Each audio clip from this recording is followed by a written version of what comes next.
Pada waktu itu datanglah kepada Yesus beberapa orang membawa kabar tentang orang-orang Galilea yang darahnya dicampurkan Pilatus dengan darah korban yang mereka persembahkan. Yesus menjawab mereka, "Sangkamu orang-orang Galilea ini lebih besar dosanya daripada dosa semua orang Galilea yang lain karena mereka mengalami nasib itu? Tidak, kataku kepadamu. Tetapi jikalau kamu tidak bertobat, kamu semua akan binasa atas cara demikian. Atau sangkamu ke-18 orang yang mati ditimpa menara dekat Siloam lebih besar kesalahannya daripada kesalahan semua orang lain yang diam di Yerusalem? Tidak, kataku kepadamu. Tetapi jikalau kamu tidak bertobat, kamu semua akan binasa atas cara demikian." Lalu Yesus mengatakan perumpamaan ini. Seorang mempunyai pohon ara yang tumbuh di kebun anggurnya. Dan ia datang untuk mencari buah pada pohon itu, tetapi ia tidak menemukannya. Lalu ia berkata kepada pengurus kebun anggur itu, "Sudah 3 tahun aku datang mencari buah pada pohon ara ini, dan aku tidak menemukannya. Tebanglah pohon ini. Untuk apa ia hidup di tanah ini dengan percuma?" Jawab orang itu, "Tuan, biarkanlah dia tumbuh tahun ini lagi. Aku akan mencangkul tanah sekelilingnya dan memberi pupuk kepadanya. Mungkin tahun depan ia berbuah. Jika tidak, tebanglah dia." Pada suatu kali, Yesus sedang mengajar dalam salah satu rumah ibadat pada hari Sabat. Di situ ada seorang perempuan yang telah 18 tahun dirasuk roh sehingga ia sakit sampai bungkuk punggungnya dan tidak dapat berdiri lagi dengan tegak. Ketika Yesus melihat perempuan itu, ia memanggil dia dan berkata kepadanya, "Hai ibu, penyakitmu telah sembuh." Lalu ia meletakkan tangannya atas perempuan itu. Dan seketika itu juga berdirilah perempuan itu dan memuliakan Allah. Tetapi kepala rumah ibadat gusar karena Yesus menyembuhkan orang pada hari Sabat. Lalu ia berkata kepada orang banyak, "Ada 6 hari untuk bekerja. Karena itu, datanglah pada salah satu hari itu untuk disembuhkan, dan jangan pada hari Sabat." Tetapi Tuhan menjawab dia.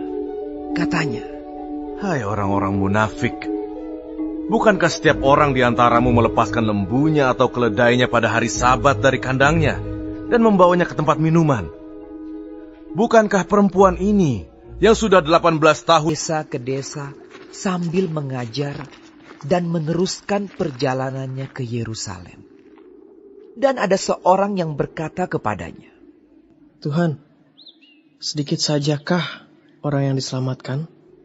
Jawab Yesus kepada orang-orang di situ, Berjuanglah untuk masuk melalui pintu yang sesak itu.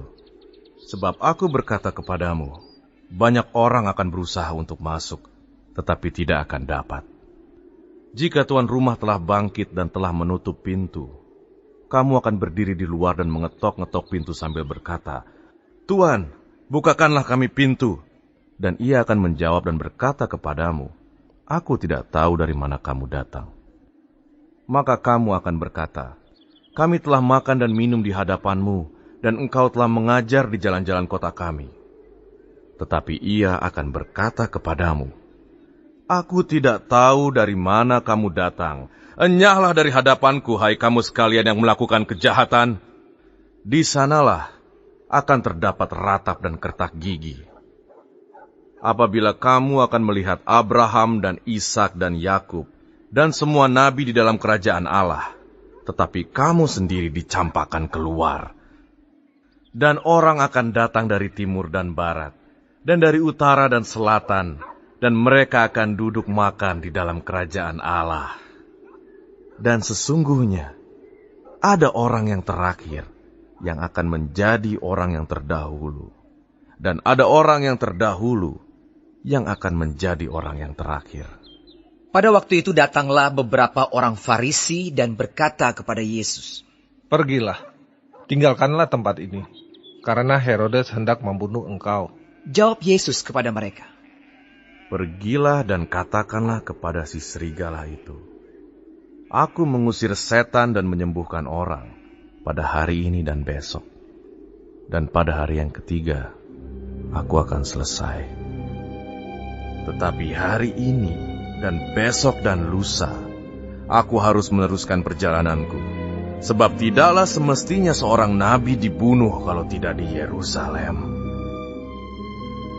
Yerusalem, Yerusalem, engkau yang membunuh nabi-nabi dan melempari dengan batu orang-orang yang diutus kepadamu. Berkali-kali aku rindu mengumpulkan anak-anakmu, sama seperti induk ayam mengumpulkan anak-anaknya di bawah sayapnya, tetapi kamu tidak mau. Sesungguhnya, rumahmu ini akan ditinggalkan dan menjadi sunyi. Tetapi aku berkata kepadamu, kamu tidak akan melihat aku lagi hingga pada saat kamu berkata, diberkatilah dia yang datang dalam nama Tuhan.